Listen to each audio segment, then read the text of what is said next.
I wasn't sure where else to put these stories, so I figured I'd share them here. I have been an SAR officer for a few years now.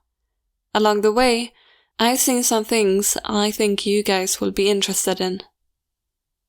I have a pretty good track record for finding missing people. Most of the time, they just wander off the path or slip down a small cliff and can't find their way back. The majority of them have heard the old stay where you are thing, so they don't wander too far. But I've had 2 cases where that didn't happen. Both bothered me a lot, and I've used them as motivation to search even harder for the missing persons cases I got called on. The first was a little boy who was out berry picking with his parents. He and his sister were together, and both of them went missing around the same time. Their parents lost sight of them for a few seconds, and in that time, both kids apparently wandered off. When their parents couldn't find them, they called us, and we came to search the area. We found the daughter pretty quickly, and when we asked where her brother was, she told us he'd been taken away by the bear man. She said he gave her berries and told her to stay quiet, and that he wanted to play with her brother for a while. The last she saw of her brother, he was riding on the shoulders of the bear man, and seemed calm. Of course, our first thought was abduction. But we never found a trace of another human being in that area. The little girl was also insistent that he wasn't a normal man, but that he was tall and covered in hair, like a bear. And he had a weird face. We searched the area for weeks. It was one of the longest calls I've ever been on. But we never found a single trace of that kid. The other was a young woman who was out hiking with her mom and grandpa. According to her mother, her daughter had climbed up a tree to get a better view of the forest, and she'd never come back down. They waited at the base of the tree for hours calling her name before they called for help. Again, we searched everywhere, and we could never find a trace of her. I have no idea where she could possibly have gone, because neither her mother or grandpa saw her coming down. A few times I've been on my own searching with a canine, and they've tried to lead me straight up cliffs. Not hills, not even rock faces. Straight, sheer cliffs, with no possible handholds. It's always baffling in those cases. We usually find the persons on the other side of the cliff or miles away from where the canine led us. I'm sure there's an explanation, but it's sort of strange. One particular sad case involved the recovery of a body. A 9-year-old girl fell down an embankment and got impaled on a dead tree at the base. It was a complete freak accident, but I'll never forget the sound her mother made when we told her what had happened. She saw the body being loaded into the ambulance and let out the most haunting, heartbreaking wail I've ever heard. It was like her whole life was crashing down around her, and a part of her had died with her daughter.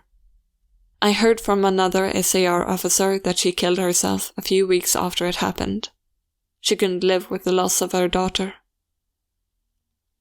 I was teamed up with another SAR officer because we'd received reports of bears in the area. We were looking for a guy who hadn't come home from a climbing trip when he was supposed to, and we ended up having to do some serious climbing to get where we figured he'd be. We found him trapped in a small crevice with a broken leg. It wasn't pleasant. He'd been out there for almost 2 days, and his leg was obviously infected. We were able to get him into a chopper, and I heard from one of the EMTs that the guy was absolutely inconsolable. He kept talking about how he'd been doing fine and he'd gotten to the top and a man was there. He said that the guy had no climbing equipment, and that he was wearing a parka and ski pants. He walked up to the guy, and the guy turned around, and he said he had no face. It was just blank. He freaked out and ended up trying to get out the mountain too fast, which is why he'd fallen. He said he could hear the guy all night climbing down the mountain, letting out these horrible, muffled screams. That story bothered the hell out of me. I'm glad I wasn't there to hear it. One of the scariest things I've ever had happen to me involved a search for a young woman who'd gotten separated from her hiking group. We were out until late at night, because the dogs had picked up her scent. When we found her, she was curled up under a large rotted log. She was missing her shoes and pack and was clearly in shock. She didn't have any injuries, so we were able to get her to walk with us back to base ops. Along the way, she kept looking behind us, asking why that big man with black eyes was following us. We couldn't see anything, so we just wrote it off as some weird symptom of shock. But the closer we got to base, the more agitated this woman got. She kept asking me to tell him to stop making faces at her. At one point, she stopped, turned around, and started yelling into the forest, saying that she wanted him to leave her alone. She wasn't going to go with him, she said. She wouldn't give us to him. We finally got her to keep moving, but we started hearing these weird noises coming from all around us. It was almost like coughing, but more rhythmic and deeper.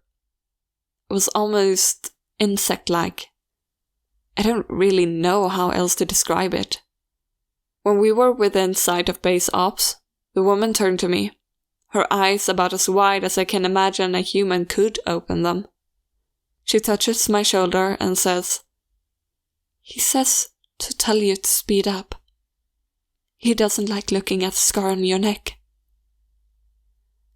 I have a very small scar at the base of my neck, but it's almost hidden under my collar. I have no idea how this woman saw it. Right after she said that, I heard the weird coughing right in my ear, and I just about jumped out of my skin. I hustled her to ops, trying not to show how freaked out I was, but I have to say, I was really happy when we left that area that night. This is the last one I'll tell, and it's probably the weirdest story I have. Now, I don't know if this is true in every SAR unit, but in mine, it's sort of an unspoken, regular thing we run into. You can try asking about it with other SAR officers, but even if they know what you're talking about, they probably won't say anything about it.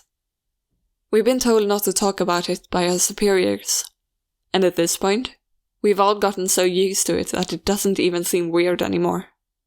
On just about every case where we're really far into the wilderness, I'm talking 30-40 miles, at some point we'll find a staircase in the middle of the woods. It almost looks as if you took stairs in your house, cut them out, and put them in the forest. I asked about it the first time I saw some, and the officer just told me not to worry about it, that it was normal. Everyone I asked said the same thing. I wanted to go check them out, but I was told very emphatically that I should never go near any of them. I just sort of ignore them now when I run into them because it happens so frequently. I have a lot more stories, and I suppose if anyone's interested, I'll tell them tomorrow. If anyone has theories about the stairs or if you've seen them too, let me know.